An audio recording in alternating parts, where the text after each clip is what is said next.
c'est abusif. C'est abusif, ces animaux sont innocents. Ils ne demandent qu'à vivre. Ils ont été abandonnés. Ils ont déjà été abandonnés par la population, par les élus qui ne font rien. Donc à un moment donné, on est tous responsables. On est tous responsables de ces animaux. Certes, il faut stériliser, il faut identifier les animaux, ça, on en est tous conscients, tous là, on est tous conscients de ça.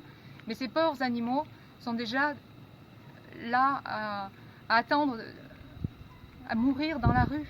Et là, qu'est-ce qu'on va faire? Une rafle. On est en 39-40 là, version animale. Quelles pourraient être les mesures de fond prises pour tenter d'éradiquer ce problème lancinant à La Réunion?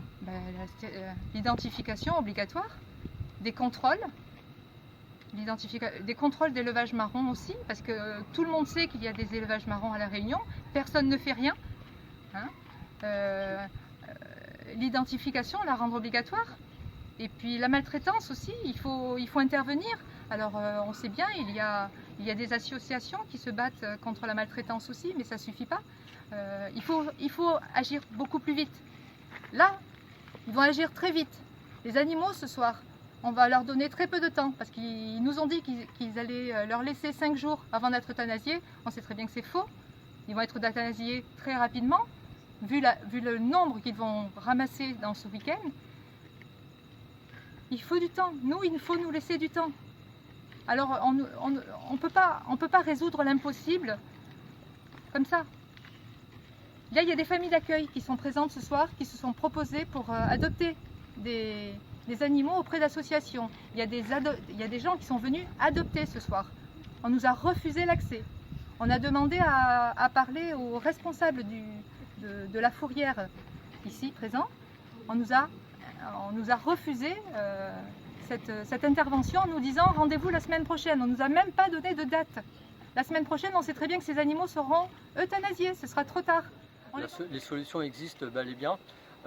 C'est reconnu officiellement que la stérilisation des animaux des rues, des chiens, et je parle de chats aussi, est l'une des solutions pour contenir ce fléau de la prolifération qui est cautionné depuis des décennies. On sait très bien que les intercos investissent plus de 10 millions d'euros chaque année et 90% de ce budget est consacré uniquement aux euthanasies.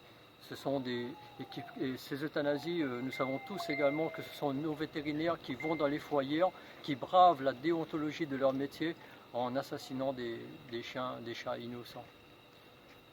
Les associations, les bénévoles, vous avez pour vous la passion de vouloir sauver des chiens mais voilà, qui sont véritablement dans une misère totale dans la rue. Les intercommunalités ont pour elles les deniers publics, l'argent public. Le mariage des deux est-il encore possible? Tout à fait, les budgets sont là. Nous, ce qu'on demande également, c'est une reconnaissance officielle du statut de chien et chat libre communautaire, comme cela se fait dans beaucoup de pays à travers le monde. Et ça c'est prouvé scientifiquement.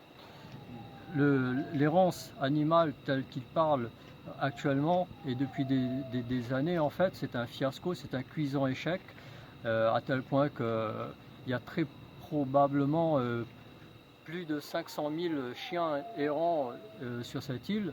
Les chiffres sont sous-estimés. Moi, j'estime personnellement à plus de 1000 naissances quotidiennes de chiens et de chats sur l'île, dans les rues.